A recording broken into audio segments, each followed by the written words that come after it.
Good afternoon, John. Tony, it's Darren. Hello, Darren. What's happening, mate? Do you know? No, we don't. Right, I've had a report that there was an explosion at Liverpool Street and Edgware Road. I make this statement about my son, Kieran Cassidy, on behalf of Kieran's father and my husband, Sean Cassidy, Kieran's sister, Lisa Cassidy, and myself. I am Saba Mazaka, the daughter of Behnaz Mazaka, who was murdered on the Piccadilly line on the 7th of July 2005 in the London terrorist attacks.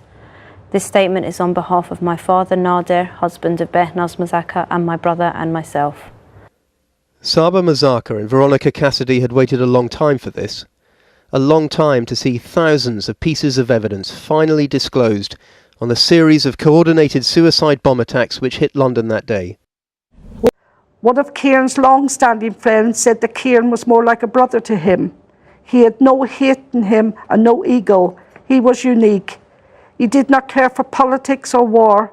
He loved his family, friends, Arsenal, his weekend drinks and his mother's dinners. Whether it was a family party or a political meeting, she always brought everyone together. And somehow you could always hear the sound of her laughter or see her warm smile from across the room. I, Sabra, as a young woman, could not imagine ever marrying without my mother there to plan or share my time. I could not fathom ever having a family without my mother being there to enjoy it and support me. As I watch my friends have their own families and develop adult relationships with their mum, I crave all that has been cruelly taken away from us. I was 24 when my mother was taken. Even for some sceptical about the value of these inquests, the role of these statements became highly symbolic. Shelley Mather, a tour guide from New Zealand, died at Russell Square. Her parents gave their statement late one night via video link 11,000 miles away in Auckland. I really just wanted to give a thumbnail of Shelley's life and achievements, I guess, and without overstating things and without being dramatic. And when I look back on it, I think there's so much more that could have been said. Among them, a lawyer from London blasted through the doors of this train when the Aldgate bomb detonated. When I eventually woke up, I opened my eyes. I found myself lying on the train tracks, partly under a train. Part of the door of the train was stuck to the spot of my leg.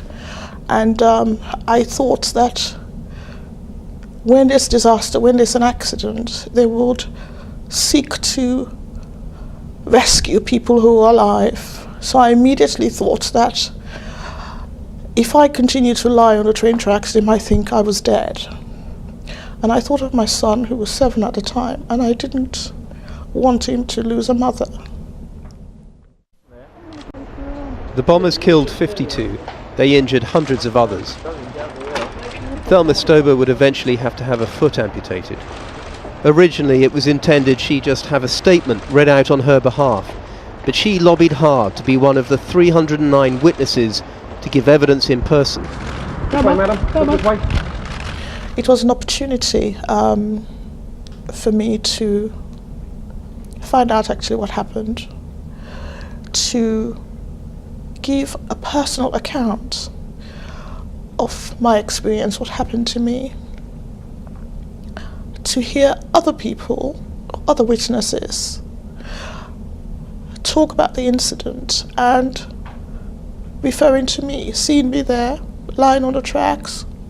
Some of them thought I'd died. There were some people who saw me who wanted to get out of the train to help me, but they were trapped.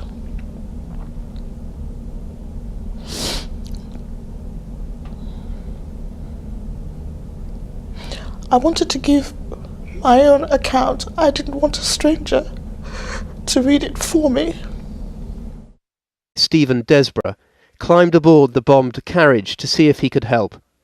It was another passenger who took this photo of him. How would you describe the scene that confronted you? Carnage. It was hell.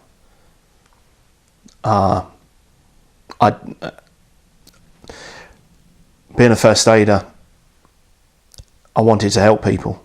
I realised that I needed to help people. That wasn't a problem. It's just knowing where to start. Inside the carriage was 24-year-old Carrie Taylor, bleeding, semi-conscious. It would be at least 20 minutes before the first paramedics arrived. Carrie, she was laying flat, horizontal, and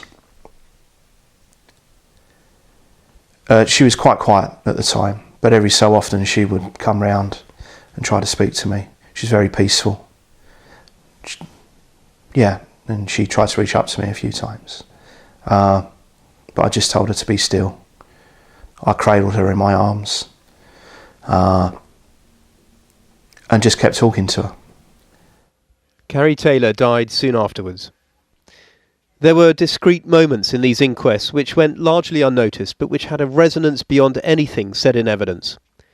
Carrie Taylor's parents had spoken by phone to Stephen Desborough but never actually met him in 5.5 years. As he walked into court about to give his at times graphic account before them, they came face to face for the first time. I just stood up and walked over gently to them, and I put my hand on my June's shoulder, and before I even said anything, she knew straight away. And it was a very emotional time, you know. What did you say to each other? I think the first words I said to her was, "I'm sorry."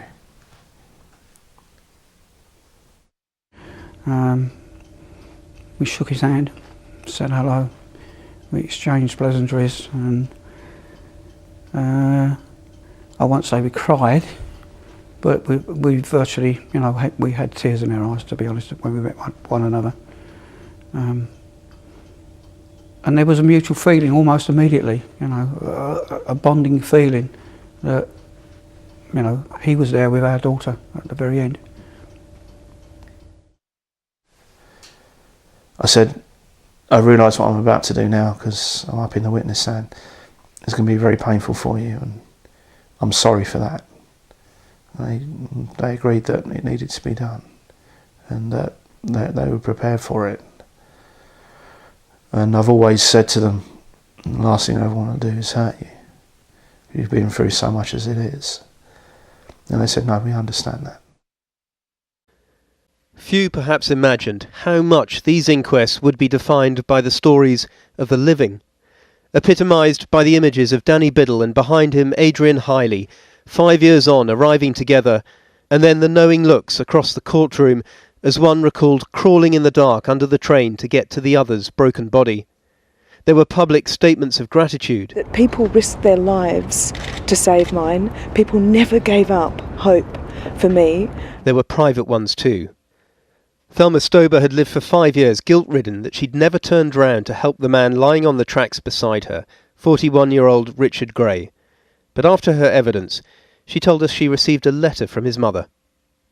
They were in the court and heard my evidence, and together with others they were convinced that their son died instantly.